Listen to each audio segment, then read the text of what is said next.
So we've just heard from Jerry looking at some of the issues we're going to be addressing as the association. And this new Outlook report we've put together this year is really trying to get a member focus on some of the key issues, some of the key trends that need to be addressed next year. We were really lucky to speak to over a dozen leading industry experts from across the sector. We spoke to leasing companies, rental companies, car clubs, commercial vehicle operators, and these guys are operating everything from the smallest electric vehicles right there up to large tractor units. Not everyone agreed on every topic, so I would just like to emphasise the fact that this is our assessment of what the industry is feeling looking ahead.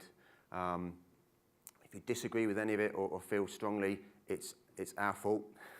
It's not any of the individual people who have taken part in the survey. But like I said, it's the first time we've done it, and we really hope you find it helpful. Looking forward to the year ahead.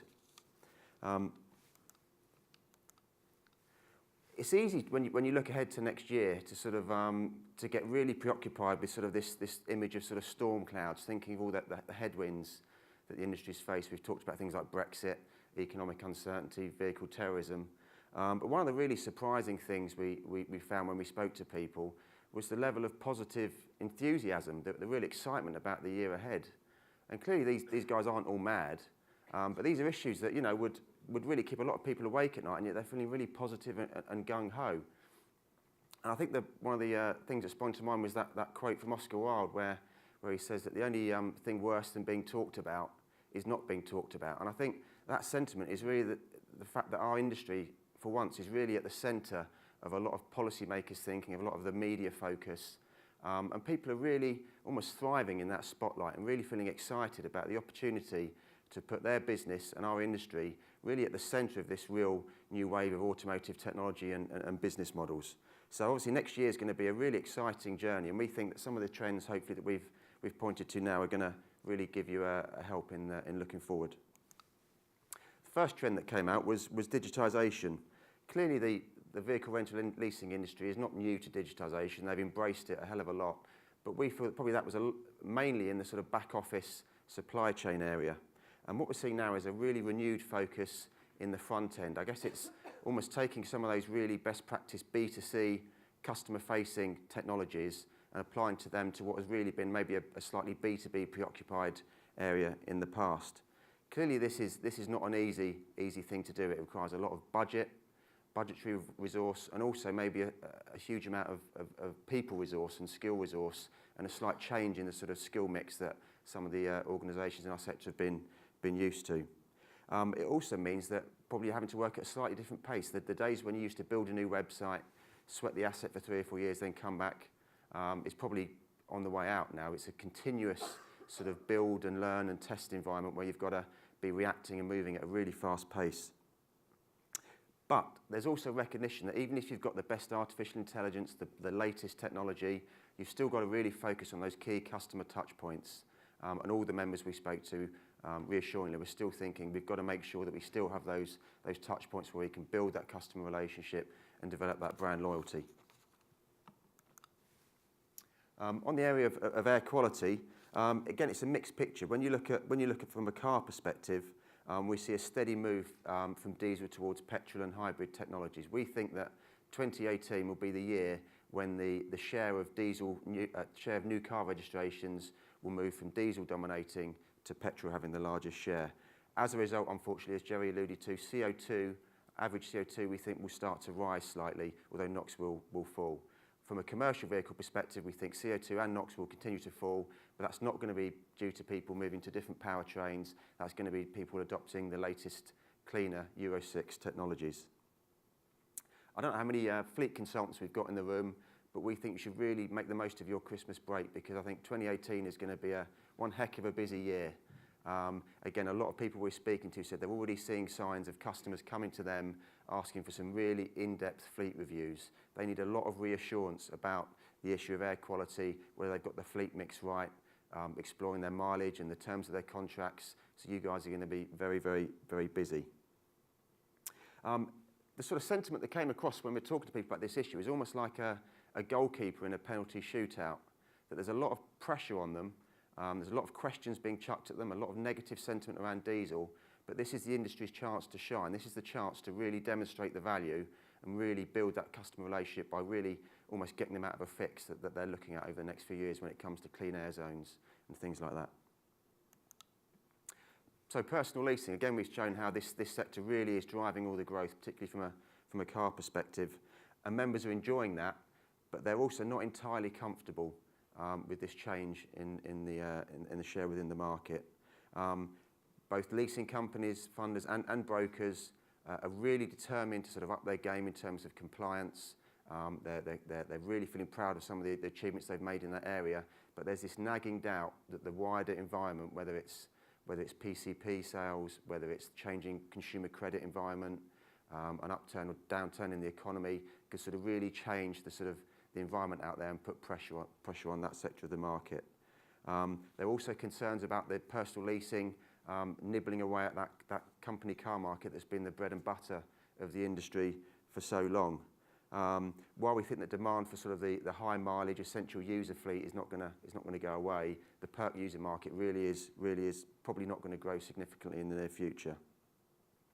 But on a more positive note, there are signs that members are also, again, using their innovation to explore other potential ways of driving market growth. That's with things like salary sacrifice and affinity schemes. And also we heard from members that they're getting a lot more inquiries around grey fleet management. If there's this shift to more people taking cash or using their own vehicle at work, there's still a recognition that you need to manage that and again demonstrate that you're taking duty of care and costs really into account. So that's an opportunity. Again, connected vehicles and data, when you look at this whole area of challenges and opportunities, this is a classic area. On the one hand, members are looking at the real opportunities from connected cars in terms of driving new revenues, driving down costs, but there's also that regulatory concern around things like GDPR and are they compliant? Have they got their relationships with suppliers and OEMs and with customers? Is it all working correctly?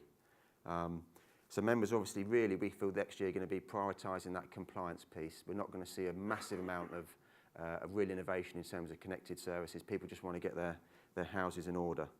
We also see signs of more and more third-party bought-in devices and software being used in fleets. And there's a real sign that members are finding a challenge in sort of specifying and managing this new range of connected services and devices within vehicles. And we wouldn't be surprised to see that there'd be some more adverts or more recruitment drives trying to get those sort of Apple Store style product geniuses into the business that can really help advise both internally and to your customers. Mobility services, again, whether it's car sharing, corporate car clubs, ride hailing, on-demand, minibuses, peer-to-peer rental, we think all of these areas are going to grow next year. We think BVRLA members are going to be dipping their toes and the boundaries are going to be blurring. And we see growing interest in mobility as a service. This is where you take all those services and you integrate them via a smartphone app. A lot of interest around that, but we don't see that really breaking through next year. We're particularly positive around car clubs. We think this sector is going to grow by about 20% next year, and that's driven in two main areas. One we think is in London, where the boroughs now, the 33 different boroughs in London, are really excited by the opportunity to have electric and flexible car club cars in their areas. And we also think there's a growing excitement amongst companies as well trying to use the benefits of corporate car clubs. We also think that actually car rental is going to be coming to a dealership near you soon as well. We think a number of OEMs are looking at rolling out app sort of smartphone delivered car rental from their dealerships, really sweating that asset and using that. So we think that's going to start to appear in the market next year. Talking of breakthroughs, electric vehicles, we think it's going to be another year of maybe unfulfilled promises. We don't see it being a breakthrough year. There's still too many concerns about the product and offer and the cost it's offered at.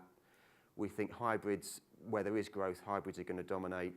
And we actually think there's going to be probably more competition than maybe was first thought when it comes to hybrids versus diesels. Some of the new generations really do have getting towards similar benefits in terms of MPG and cost of operation. And it won't surprise any of you when we say that we're not expecting to be a breakthrough year for electric commercial vehicles. When we come to ADAS systems, again, our market, we're buying a lot of new vehicles every year. We're driving the uptake of this incremental ADAS technology. We're also at the front line in terms of dealing with some of the issues that it brings. We think adoption is going to grow this year, but again, so are some of the challenges associated with using that technology. I mean, ADAS might well mean that we've got safer vehicles, we've got more reliable vehicles, but when these vehicles do break down, there are real signs that the cost and complexity of repair is really going to be an issue that may be felt particularly by the independent repair sector. And again, there's this sense that members are not only relying on built-in equipment, they're bringing in some of their own equipment, whether it's dash cams or smartphone telematics. And finally, commercial vehicles.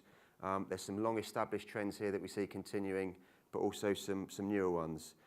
We see this continuing polarisation between companies that have got the skills and the resources to focus on the HGV sector and others that are going to specialise in this very, very fast-growing but increasingly sort of diverse van market. And a number of members referred to this sort of growing concern around some of the new customers on the van market, this sort of self-employed gig economy courier drivers who to them really represent a sort of a slightly unknown risk in terms of both credit and operational risk. Van regulation again continues to divide opinion on whether it's needed or it isn't. Most people think we're not going to see any steps from government to introduce that next year because basically there's a growing sense that the industry is looking after its own fleets, using more technology to do that, and they're joining some of these industry-led schemes as well.